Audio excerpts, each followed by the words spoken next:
by far the most brutal manga chapter I ever read from My Hero Academia, and I think after reading this, Shigaraki is definitely coming on my list as favorite villain, one of my favorite villains in shonen. And I don't know what Horikoshi is doing with this series, but this series used to be PG-13 type of theme, and now it's quickly turned into rated R. And I have zero problems with this. I hope this stays like this for a while. This chapter was insane, so let's dive into this review. We last left off in the chapter where Shigaraki was holding his dog crying, coming to this conclusion that he hates everything. In the start of this chapter, he's holding his dog, and this was the first time we see that Shigaraki, as a child, his quirk was activated. His decay quirk awakened, and we see the death of his dog. And what's so sad about this whole event is that Shigaraki had no idea how his quirk got activated, or he didn't know he had a quirk because he's holding the remains of his dog, crying, and his blood everywhere. And the sad thing about this, his sister comes out trying to apologize of what had went down because she was the one who told her father that they went in her office, but put most of the blame on Shigaraki. And she says to him that, you see, I was wrong. I was the one that showed you the picture. I'm sorry. Because she's really the only one in that house that really had her hand out for Shigaraki at all times. You know, she always had his back.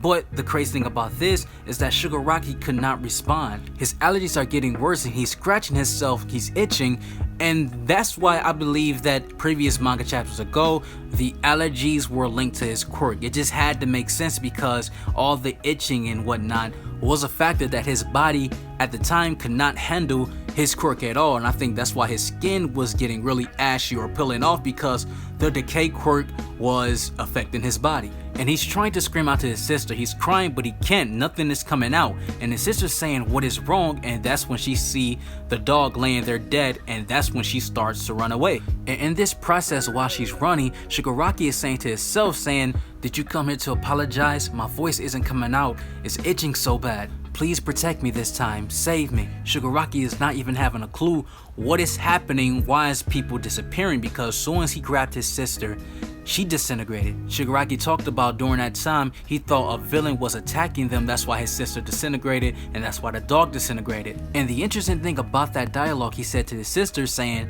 save me this time, is such a metaphor to the previous chapter when he was getting beat by his dad telling everyone to save him, but no one did.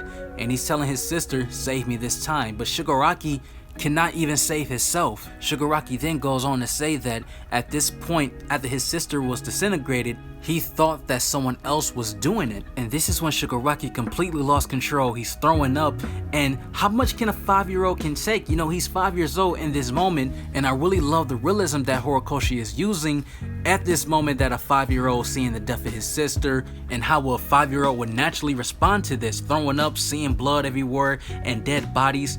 That is the only way that a 5-year-old can respond seeing this travesty. So Shigaraki's mother and his grandparents come outside seeing this massacre go down. And immediately, soon as Shigaraki seen his mother, he tried to reach out for her. You know, he's screaming but nothing is coming out. As soon as he put his hand down, the decay quirk was activated again, heading to the direction where his grandparents and his mother was at. And Shigaraki says that, why would they take my dad's side? Why would they only tell me to stop crying? Because all Shigaraki wanted them to say is that he can be a hero. Then he goes on to say that I cannot take it anymore. All these little things are starting to add up. I hate everyone. And then you start to see that his mother started to disintegrate. Blood is coming everywhere. But the sad thing and the interesting thing about all of this, about his mother in this moment, is that she was still running to Shigaraki, saying his name while she was disintegrating, trying to reach out one last time. And Shigaraki was also trying to reach out, and her body just splits apart. All of her remains falls on Shigaraki, and you see the death of his grandparents in the background. This moment was so sad when I read this in this chapter because all Shigaraki wanted to do or wanted from someone was to reach out to him and help him. But the moment where his sister was trying to reach out to Shigaraki, his quirk was activated, he couldn't speak.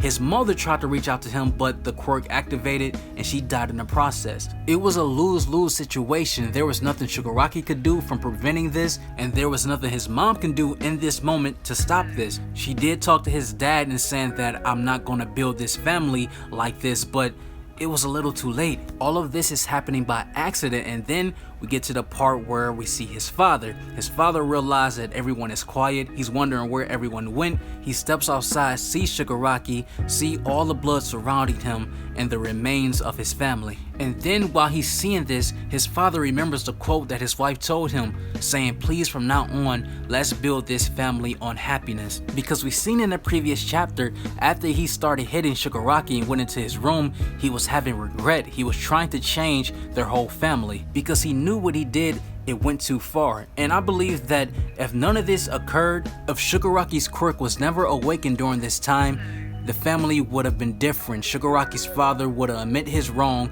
and would have changed the whole family. No one would have died. And now seeing this, because we all had theories that All For One killed Shigaraki's family, but looking at this chapter and looking at this whole event take place, Shigaraki's father killed the family. If he would have never went too far beating Shigaraki and putting him outside, Shigaraki's character would be completely different. He could have been a hero. I do not fault Shigaraki of how this all went down. He had no intentions of killing anyone, but soon as he seen his father, Shigaraki said that at this point he had the intent to kill. And then we see that his father grabbed like a tool, I believe it was a shovel, and he hit Shigaraki in the face with it, telling Shigaraki to stop. But Shigaraki at that point just completely lost it and he touched his father. You know, Shigaraki didn't touch no one else. He didn't have the intent to kill anyone, but he touched his father intentionally just to kill him. And Shigaraki could finally speak when he seen his father. You know, once he seen him, he screamed out father many times. But that's when he got hit by the shovel and Shigaraki grabbed his father's face screaming die, saying that a crave of pleasure crashed over him. Perhaps hidden somewhere deep in my heart, I always was hoping for something like this. I no longer felt that burning itch, which is an indication that the allergies was his quirk. And that is the birth of a villain. That is the birth of evil. And that was the end of the chapter. And you just see this smile on Shigaraki's face. And it just makes me think, how did All For One get involved in this? I believe that next chapter we will see a flashback of how All For One stepped into Shigaraki's life after all this went down. And now we know why Shigaraki has this conviction on destroying everything. It's not just because he just wants to kill everything for no reason. There is a reason behind all of this. Now he has true conviction that Stain was applying, you know, trying to seek out from him. Because Shigaraki's conviction is very vague and it's still very vague, but now we know the backstory on this conviction, and now it's time for us to sit back and think, what is Shigaraki's going to do now? What is Horikoshi going to do with Shigaraki's character after this League of Villains arc? This was a 10 out of 10 chapter, and this was the saddest chapter in My Hero Academia by far, and I cannot wait to see what's going to happen after this arc for Shigaraki's character. This makes me more excited to see how the League is going to see Class 1A or the heroes again once this arc is over, because I need that interaction with Shigaraki and Deku, because Deku needs to get ready for this. Shigaraki is on a whole nother level this time, and I believe that the further we go into My Hero Academia, later chapters down the line, it's going to get darker. The story is going to get darker. So I will give this chapter, yes, a 10 out of 10. If you enjoyed this review, make sure to smash that like button for me.